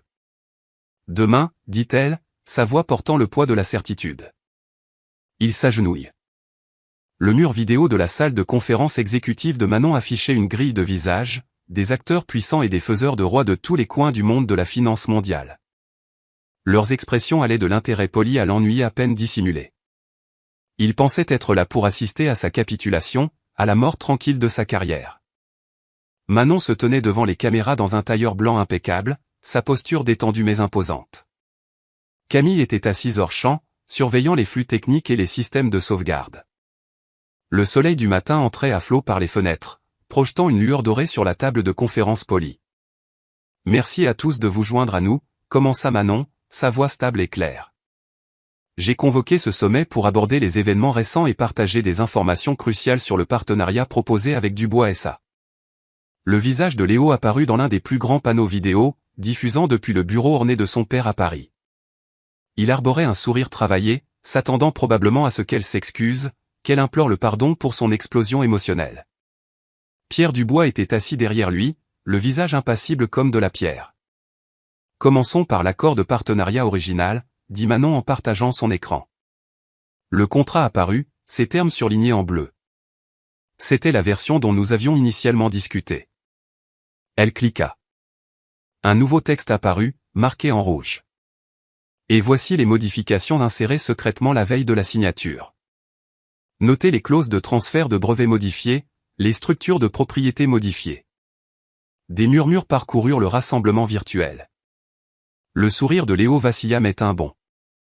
Notre enquête a révélé que ces changements étaient conçus pour faciliter des transferts de technologies illégaux via un réseau de sociétés écrans. Un autre clic fit apparaître un réseau complexe de flux financiers. Cette structure, centrée sur Océan Brit Holdings Limited, est directement liée à des comptes contrôlés par Léo Fournier. Les murmures s'intensifièrent. Le sourire de Léo disparut complètement.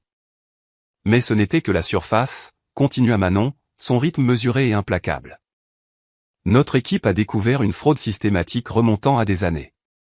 Elle commença à partager document après document, rapports d'audit falsifiés, inspections de sécurité falsifiées, pots de vin déguisés en frais de consultation. Ces transferts, elle mit en évidence une série de transactions, montrent des paiements à des fonctionnaires gouvernementaux via des comptes offshore.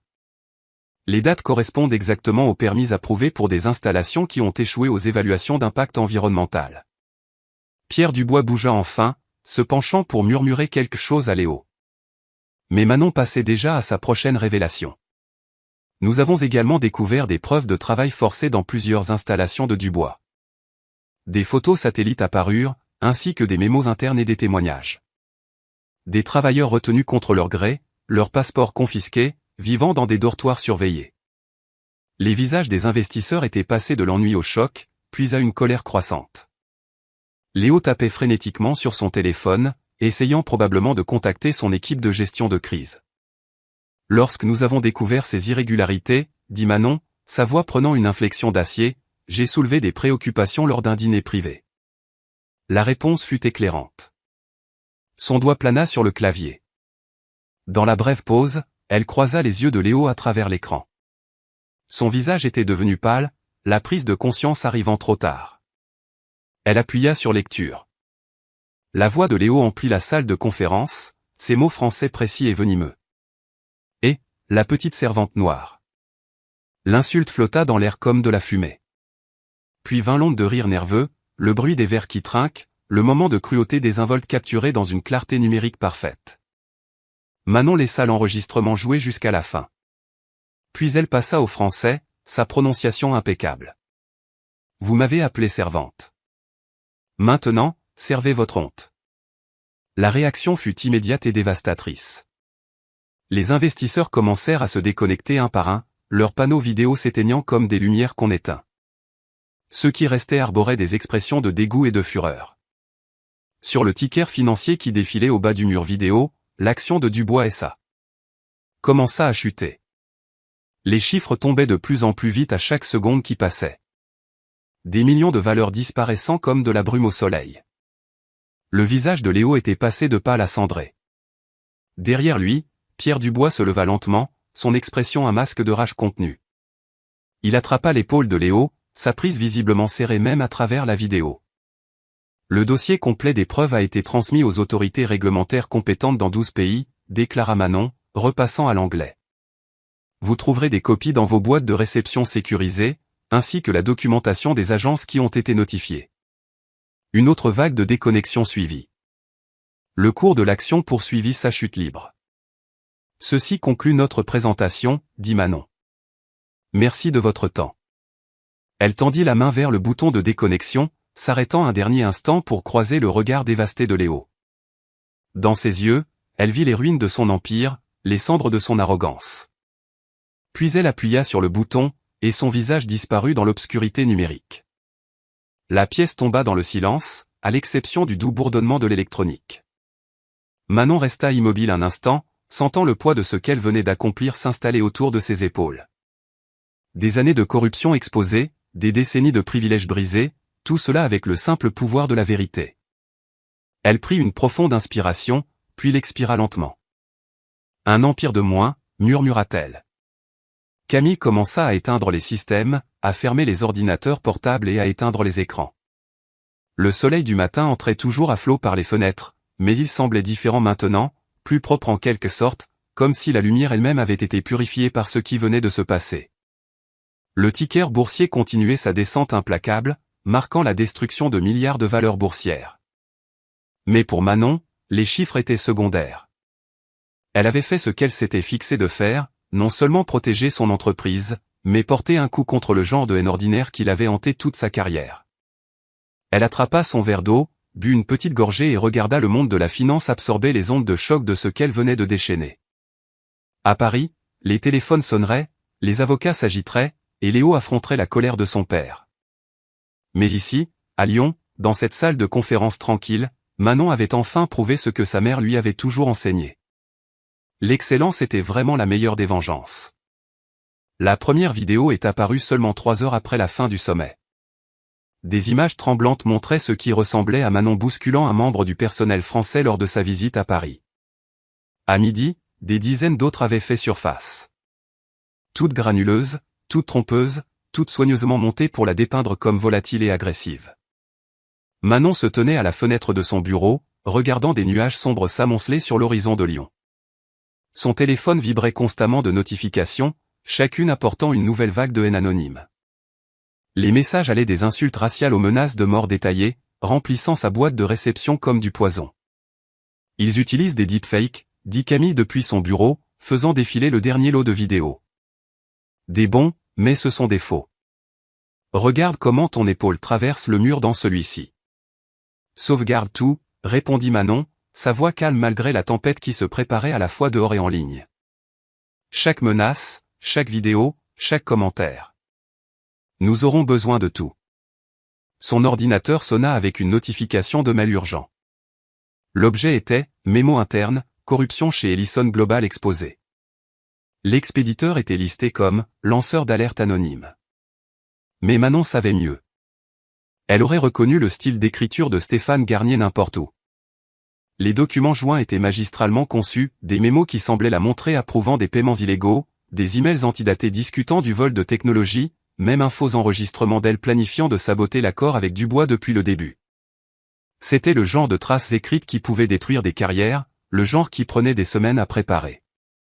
Il a planifié ça, dit Manon, transférant les fichiers sur son serveur sécurisé. Ces faux sont trop bien faits pour un travail bâclé. Stéphane a toujours été l'homme de Léo à l'intérieur. Camille se déplaça vers l'ordinateur de Manon, examinant les documents. Les métadonnées montrent que certains d'entre eux ont été créés il y a des mois. Il a construit ce piège depuis avant le voyage à Paris, et maintenant il pense l'avoir refermé. Manon ouvrit un autre dossier sur son écran, contenant chaque email que Stéphane avait jamais envoyé depuis son compte d'entreprise, y compris ceux qu'il pensait avoir supprimés. Mais j'ai aussi construit mon propre piège. Elle ouvrit la première chaîne de mai entre Stéphane et Léo, datée de 6 mois plus tôt.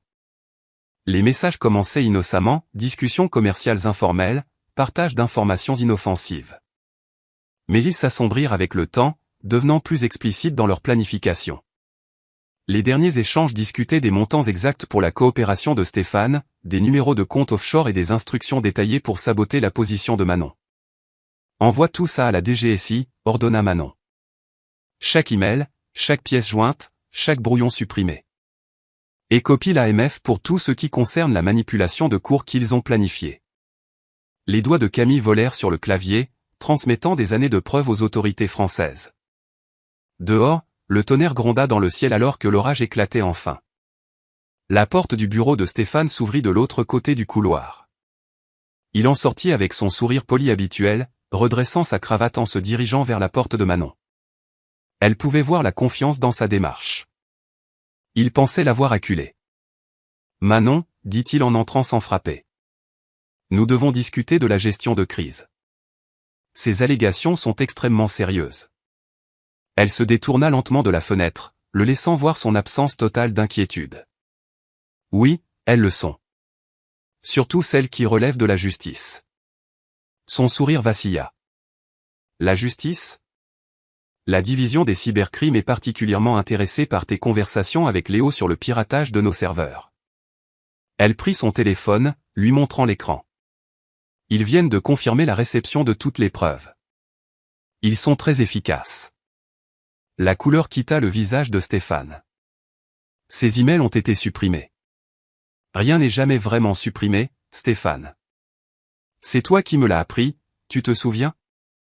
À l'époque où tu faisais encore semblant d'être mon mentor au lieu de la marionnette de Léo. Des pas lourds résonnèrent dans le couloir.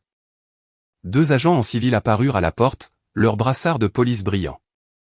Derrière eux se tenaient plusieurs policiers en uniforme.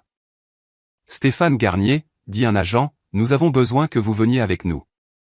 Le masque de calme corporatif de Stéphane se brisa complètement. C'est ridicule. Je suis le directeur financier de cette entreprise. Vous ne pouvez pas simplement. Ils le peuvent et ils le feront, coupa Manon. Espionnage industriel, escroquerie, association de malfaiteurs en vue de commettre un délit informatique. Ce sont des accusations graves, Stéphane. Et c'est avant même d'aborder la tentative de vol de brevets classifiés sur l'énergie verte. Les agents s'avancèrent, menottes prêtes. Stéphane recula, cherchant désespérément une issue dans la pièce.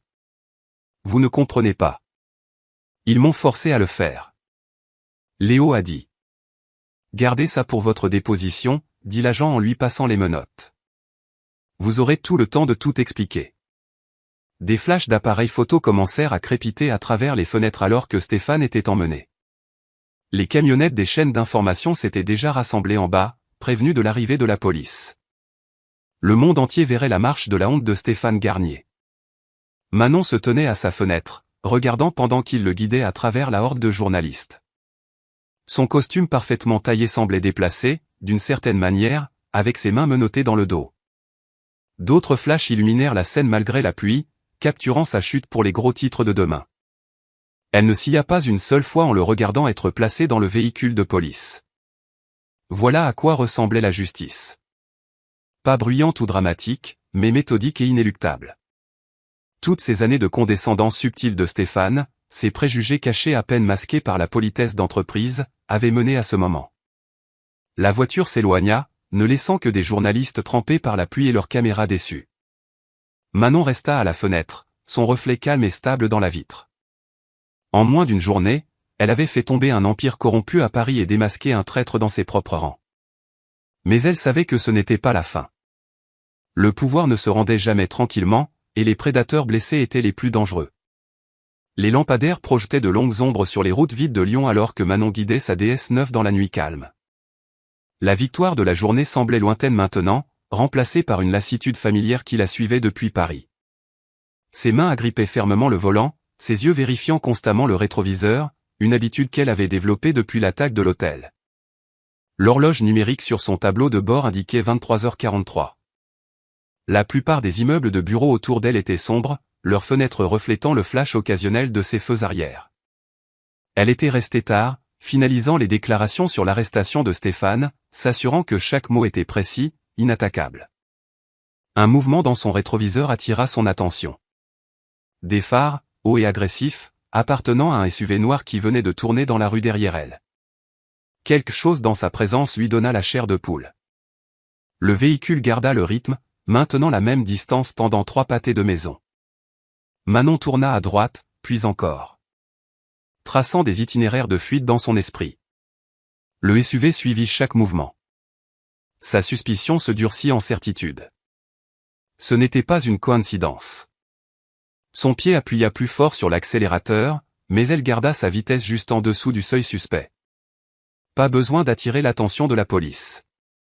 Pas quand elle avait besoin de mobilité. Le SUV accéléra soudainement, comblant l'écart entre eux. Ses phares remplirent ses rétroviseurs, assez brillants pour être aveuglants.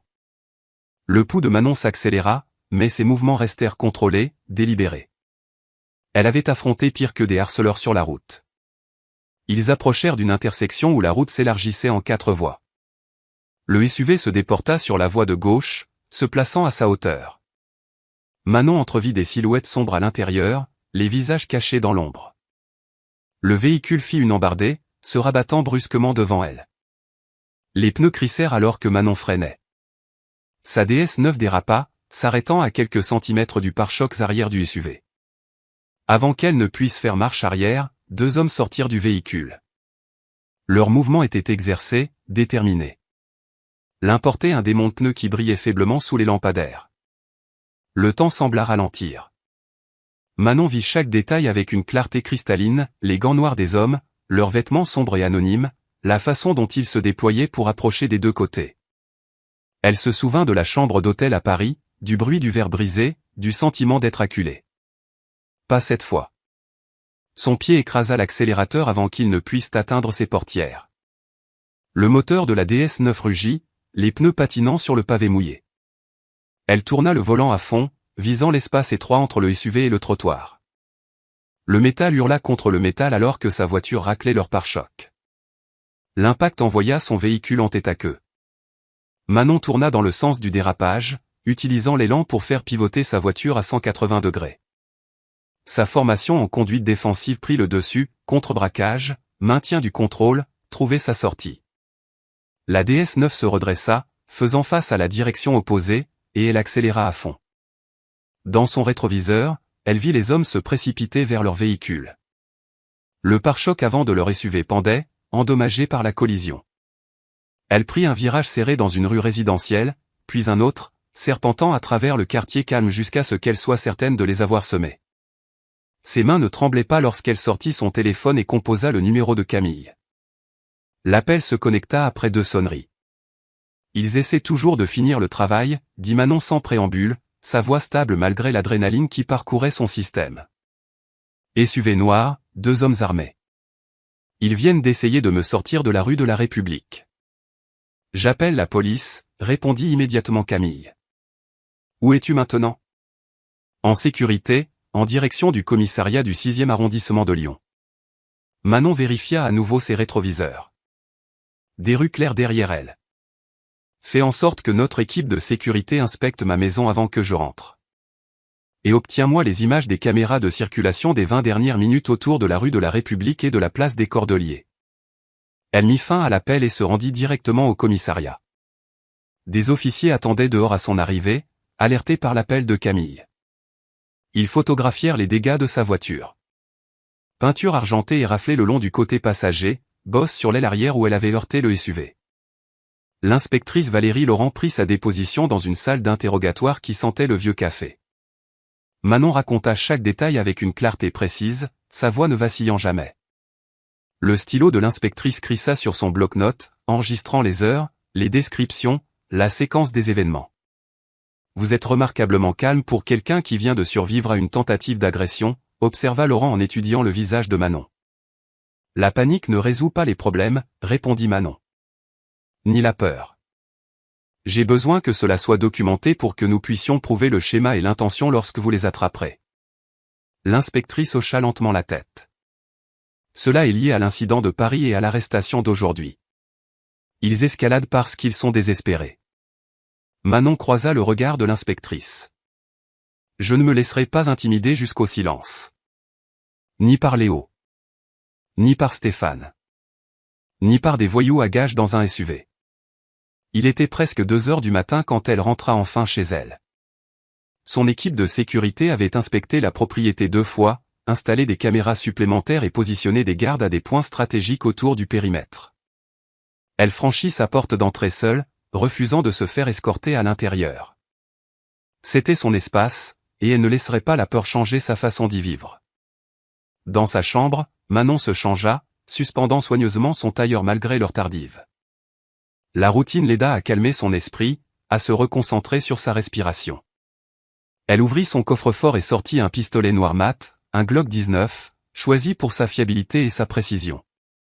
L'arme était familière dans ses mains, un outil qu'elle avait espéré ne jamais avoir à utiliser, mais avec lequel elle s'était longuement entraînée. Elle posa le pistolet sur sa table de chevet, vérifiant que la sécurité était enclenchée, qu'une balle était chambrée. Sa voix était à peine un murmure dans la pièce silencieuse. Plus jamais sans défense. La lumière du soleil inondait le bureau de Manon alors qu'elle examinait un email cryptique arrivé à 4h27 du matin. Le message ne contenait que des détails de vol et une seule ligne, Léo cherche refuge à Nice. À gérer avec soin. L'adresse de l'expéditeur était une chaîne de chiffres, mais la signature numérique portait des traces de protocoles officiels du gouvernement chinois. Elle but une lente gorgée de son café matinal, considérant les implications. Le puissant empire du bois se fracturait, et quelqu'un de haut placé dans la structure du pouvoir de Pékin voulait qu'elle soit au courant du geste désespéré de Léo. Ce n'était pas surprenant. Le gouvernement chinois avait toujours joué sur le long terme, et l'humiliation publique de Léo était devenue un embarras qu'il devait contenir. Camille appela Manon à son assistante, qui travaillait à un bureau dans la pièce adjacente. Passez-moi l'agent spécial Nicolas Bernard de la division des crimes financiers. Camille apparut dans l'embrasure de la porte, tablette à la main. C'est déjà fait. Il attend votre appel dans 10 minutes. Et cette source que vous m'avez demandé de vérifier est bien passée par les canaux diplomatiques. Quelqu'un tire les ficelles à Pékin. Manon hocha la tête, sans surprise. Le père de Léo a encore des ennemis de son ascension au pouvoir. Maintenant, ils sentent l'odeur du sang. Elle se leva et se dirigea vers la fenêtre, regardant son équipe de sécurité patrouiller le terrain. À quelle heure son vol atterrit-il?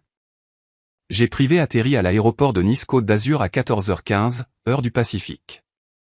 Il voyage sous un pseudonyme, Michel Jean, mais la photo du passeport correspond. Le coin de la bouche de Manon se releva. Négligent. Il a peur. Elle retourna à son bureau et ouvrit son ordinateur portable. Donnez-moi tout sur ses contacts connus en Californie, partenaires commerciaux, propriétés, sociétés écrans. Surtout quiconque pourrait le cacher. Pendant l'heure suivante, elles établirent une carte détaillée des relations de Léo sur la côte ouest. Le schéma était clair, il essayait de sauver ses relations avec les investisseurs américains, espérant probablement reconstruire son empire depuis l'étranger. Mais sa sortie précipitée suggérait qu'il craignait plus qu'une simple ruine financière chez lui. À 9h04 précise, Manon composa le numéro sécurisé de l'agent Bernard. Sa voix bourrue répondit à la première sonnerie. « Docteur Leroy, j'entends que vous avez quelque chose d'intéressant pour nous. » Fournier entre dans l'espace aérien français dans 5 heures, dit-elle sans préambule. Il transporte de faux documents de voyage et prévoit de rencontrer des investisseurs qui l'ont aidé à blanchir de l'argent via des casinos à Monaco l'année dernière. Il y eut une pause sur la ligne. C'est un renseignement très précis. Votre source est fiable? Assez fiable pour que le gouvernement chinois veuille qu'il soit attrapé et renvoyé chez lui. Ils font le ménage. L'agent Bernard. Léo ne fuit plus seulement une mauvaise presse. Donnez-moi tout ce que vous avez, dit Bernard. Des papiers bruissèrent en arrière-plan. Et docteur Leroy, surveillez vos arrières. S'il est assez désespéré pour fuir la Chine, il pourrait d'abord essayer de régler ses comptes. Manon pensa aux démons de pneus brillants sous les lampadaires, au bruit du verre brisé à Paris. Ma sécurité est doublée depuis la tentative d'hier soir. Concentrez-vous sur l'attraper avant qu'il ne disparaisse dans la propriété d'un milliardaire sur la Côte d'Azur. Elle passa les heures suivantes à coordonner avec les équipes de police, fournissant la documentation sur les crimes financiers de Léo que ses enquêteurs avaient découvertes. Les preuves étaient accablantes, virements vers des comptes liés à des terroristes, pots de vin à des fonctionnaires africains, vol systématique de propriété intellectuelle. Léo n'avait pas seulement été arrogant. Il avait été négligent, laissant des empreintes numériques sur chaque stratagème. À 13h45, heure de l'Est, Camille se précipita dans le bureau. Son avion vient de commencer sa descente vers Nice. La police est en position. Manon afficha un flux vidéo sécurisé que Bernard lui avait accordé. Plusieurs angles de caméra montraient le terminal privé où le jet de Léo roulerait. Des équipes d'agents en tenue tactique prirent position derrière des véhicules et des bâtiments. Le Gulfstream élégant se posa pile à l'heure, ses roues dégageant des bouffées de fumée contre le soleil de la Californie. Il s'arrêta près du terminal privé, et pendant plusieurs longs moments, rien ne se passa. Puis la porte s'ouvrit, et une silhouette familière apparut en haut des escaliers. Léo avait l'air différent de l'homme arrogant qu'il avait raillé à Paris. Son costume de créateur était froissé, ses cheveux en désordre. Il ne portait qu'une petite mallette en cuir, la serrant comme un bouclier. En descendant les escaliers, ses yeux balayaient nerveusement les alentours, cherchant des voitures en attente ou des visages amicaux. Au lieu de cela, il trouva des agents de police sortant de toutes les directions, armes au poing. Léo se figea à mi-chemin des escaliers, son visage un masque d'incrédulité et de rage. Même à travers le flux vidéo granuleux, Manon pouvait lire sur ses lèvres alors qu'il criait en français, exigeant l'immunité diplomatique, menaçant de conséquences. Les agents étaient professionnels et efficaces, le maîtrisant sans drame. L'un lui retira la mallette des mains, tandis que d'autres lui passaient les menottes. Les protestations de Léo devinrent plus fortes, plus désespérées, mais les microphones captèrent la réponse calme de l'agent Bernard. « Monsieur Fournier, vous êtes détenu pour de multiples violations des lois bancaires internationales. Le gouvernement chinois a déjà approuvé votre expulsion immédiate. » Manon regarda le visage de Léo alors que ces derniers mots s'enregistraient. La couleur quitta ses joues alors qu'il réalisait la vérité. Il n'était pas arrêté. Il était renvoyé pour faire face à la punition que Pékin avait préparée pour son embarras de l'État. « Obtenez-moi les images de son arrestation, dit-elle à Camille.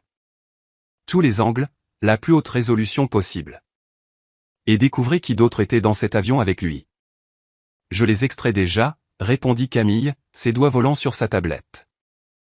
La liste préliminaire des passagers montre 2 gardes de sécurité privés et un conseiller financier. Les 3 sont interrogés.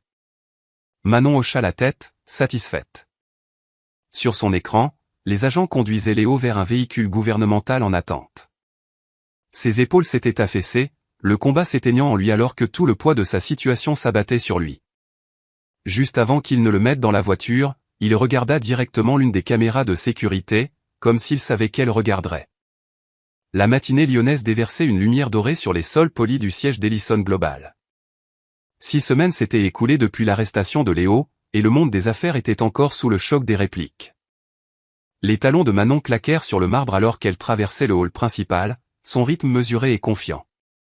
La première personne à la remarquer fut un jeune stagiaire triant le courrier. Ses yeux s'écarquillèrent et il se redressa, ses mains tripotant des enveloppes. Puis d'autres levèrent les yeux de leurs bureaux et de leurs écrans. Une lente vague de reconnaissance ondula à travers l'espace ouvert. Cela commença par une seule paire de mains applaudissant, puis une autre, jusqu'à ce que le son s'enfle en un tonnerre d'applaudissements. Des employés sortirent des bureaux et des box, leurs visages rayonnant d'admiration et de respect. Certains avaient les larmes aux yeux. Manon garda son sang-froid, bien que son cœur se gonflât. Elle hocha la tête en signe de reconnaissance en passant, touchant parfois une épaule ou rendant un sourire. Ces personnes l'avaient soutenue pendant la tempête, sans jamais douter, sans jamais faiblir. Dans son bureau, Camille attendait avec les briefings du matin et une pile de messages. « Bonjour, docteur Leroy. Les dernières nouvelles de Paris, l'action de Dubois SA a été officiellement retirée de la cote. Leur conseil d'administration a été dissous hier et la liquidation des actifs commence la semaine prochaine. » « Et le président ?» demanda Manon en s'installant derrière son bureau. « A démissionné en disgrâce. L'enquête du gouvernement français a révélé des décennies de corruption. Il est en résidence surveillée. » La tablette de Camille sonna. Oh, et l'acte d'accusation de Léo vient de tomber. 37 chefs d'accusation de fraude financière, plus des charges de complot. Il risque 20 ans ici si Pékin le laisse un jour quitter leur garde. Manon s'autorisa un petit sourire. Un empire construit sur l'arrogance, détruit par sa propre fierté. En parlant de ça, Camille leva sa tablette. Toutes les grandes chaînes vous veulent. TF1, France 2, M6. Ils proposent des émissions spéciales en prime time, des entretiens exclusifs. Non. La voix de Manon était ferme mais douce. Ils veulent transformer ça en divertissement, Camille. Ils veulent la femme noire en colère qui a fait tomber une dynastie. Ils veulent des larmes, du drame et des petites phrases sur la vengeance.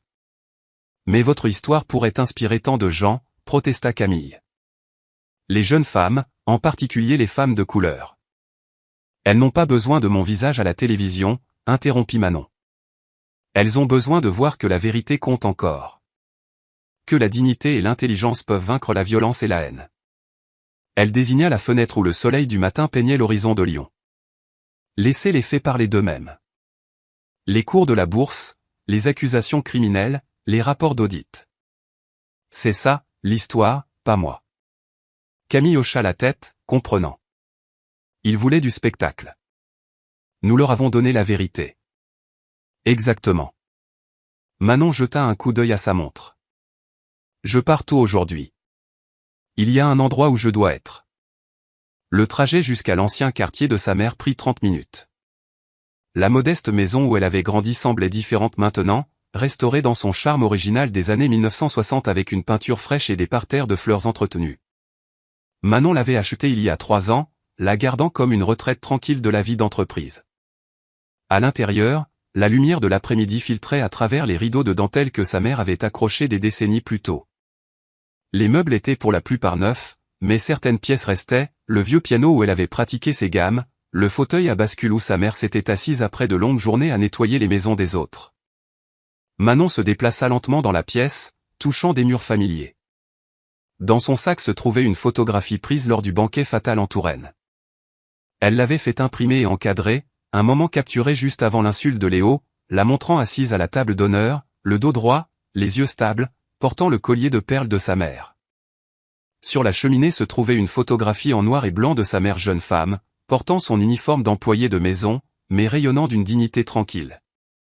Manon plaça le nouveau cadre à côté, les 2 images couvrant des générations de lutte et de triomphe.